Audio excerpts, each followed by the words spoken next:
NBC News, Trump himself reached out to GOP leaders in the past few months to ask, quote, "What's going on with Marjorie?" What's going on with Marjorie? Miss Space Lasers. Let's talk about it. Sound like a Judy BLUM book. Trump asked what's going on with Marjorie, and Rep. Green herself had an answer for Trump. I've always been an unapologetic Trump supporter. I was one of the very few that stood with him after January 6th, fought for him all over the country, and helped him get reelected. Spent millions of dollars out of my own campaign to do that. And I've also supported many great Republicans getting elected as well. But I'm not a, let's see, what's the right way to say it? I'm not a slave. Yeah, baby! I love this show! She said she searched for the right word and landed on slave. Oh, God, I fucking love it here. Marjorie Taylor Greene, the voice of reason. We're not agreeing with her. She's agreeing with us. That's one of the things I keep seeing about her recently. I lean left, for sure. I don't say I'm like hardcore liberal. I don't think I'm very hardcore anything. I really feel like there's a middle ground for most things, especially politically, especially ideologically. Yeah, that sounds right. And so I bring that up to say I've seen all of these different posts from her, all of this news about her, just kind of breaking away from the MAGA Trump movement, and then seeing people's comments upon that. And I figured, hey, let's break it down. So just to remind everybody, this is Miss QAnon. This is Miss Space Lasers, tying the use of space lasers to start California wildfires, I think back in 2018, and attributing it to a prominent Jewish banking family, right? That's where all that comes from. Huge MAGA supporter, huge reason why I think we are at where we are at now. Let's not get it twisted. Can't stress enough how important a voice is. A voice is very important, especially when it connects to people. She has found that connection and has misled millions of followers on her social media. That all means something. I don't care what anybody says. That's eyes and ears on her and what she says. She has significant influence. And note, if you think about her 2016 and back, no, she was more or less a normal citizen. She was, from what I understand, married into rich, but she had a similar influence to anybody else. Now she has a lot. So the words she says matter, misleading a lot of people. And now she seems to be sort of breaking away from some of that misleading rhetoric we are seeing from the current situation going on.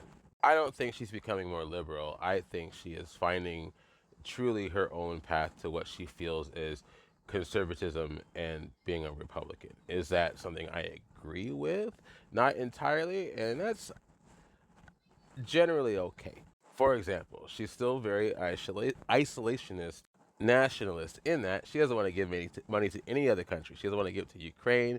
She doesn't want to give it to Israel. And I feel like there's nuance to that, right? Like Ukraine, I steadfastly believe that they need our help. The U.S. is famous for taking down bullies, and I feel like that's what the Ukraine-Russia situation is right now. That is one of the reasons why I am proud to be an American. I love that we have that status, or at least we did. Seems to kind of be going away a little bit. However, the situation with Israel is different. I think there was a time where they were the ones being bullied, right? Hitler, one of the reasons why there's Israel in the first place. There was a time where it made more sense for the U.S. to support Israel and the people of it as strong as that we did.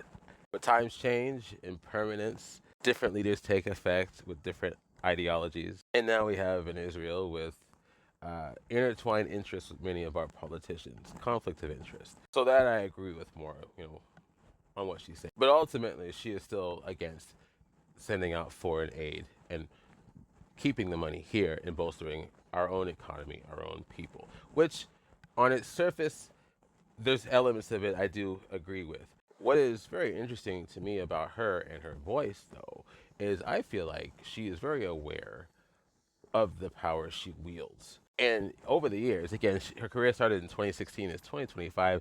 it's only been like 9 years. She's really coming into her own. And that's both scary and promising, I think, because I don't know about you guys, but whatever job I've ever had, especially recently, I knew that over a certain amount of time, I would feel shaky, uneven, but after a moment, I'd give it like 6 months to a year, I'd be in it and I'd be growing and gaining and gaining and gaining. And that's what I feel like she's doing. So it makes sense that she'd be so steadfast and just full on MAGA, full on Trump.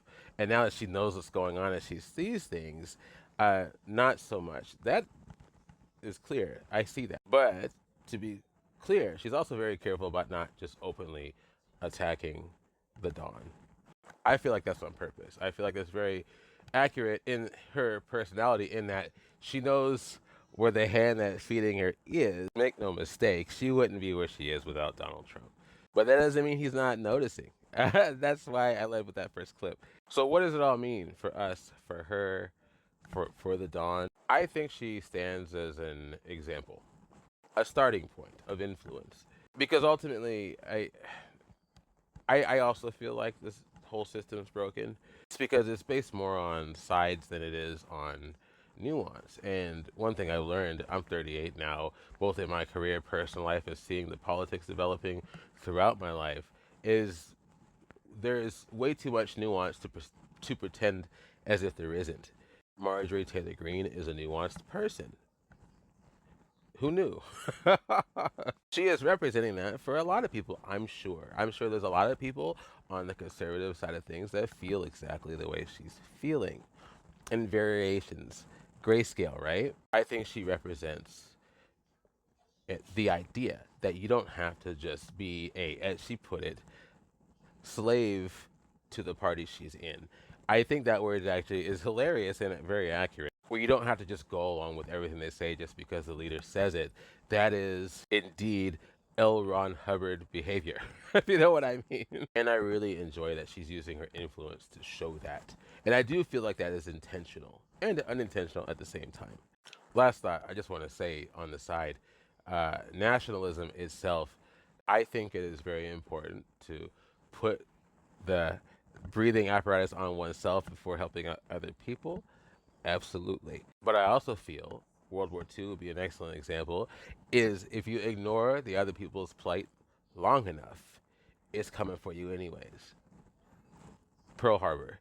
And we're seeing this internally in the U.S. too. I remember back in 2016 where I'd be outspoken about this kind of stuff, and people were like, you just gotta be quiet, you just gotta let, you can't just be saying your opinion out loud like that. Everybody's got their own opinions, everybody's gonna disagree, but the more you just kind of stay within your lanes and stay within your own echo chambers, the more those echo chambers and problems build.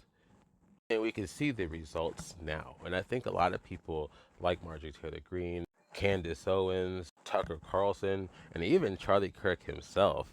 Yeah, I don't know if you guys remember with Charlie Kirk, but he wanted those files released too. You start to see that these cracks, they always add up.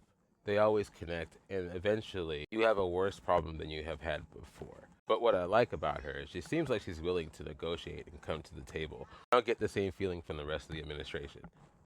Last thought, personal gain. The Affordable Care Act expiring, therefore hurting her constituents and her own family. Again, that is in part her own doing, using her influence to help us get where we are with this current movement and blind mindset to follow the tip top of this pyramid scheme. I don't want to say buyer's remorse, but yeah, there's that going on too. To sum up, I don't think she's becoming more liberal. I think she's just understanding what she wants more and understands how to convey that out to everybody else. Is that good or bad for us? I think yes and no. Hey, I hate that L. Ron Hubbard mentality. I'll say it. I don't like it when anybody takes advantage of other people, especially large groups of people. So I'll keep talking as long as I can. And I love compassion and working together. And so far, recently, she is showing that she's willing to do those things. No matter her reasons, watch The Running Man with Arnold Schwarzenegger in it. All about drinking that Kool-Aid and then waking up one day and realizing maybe I shouldn't be drinking so much Kool-Aid. Let me know what you think. And yeah, we will talk later.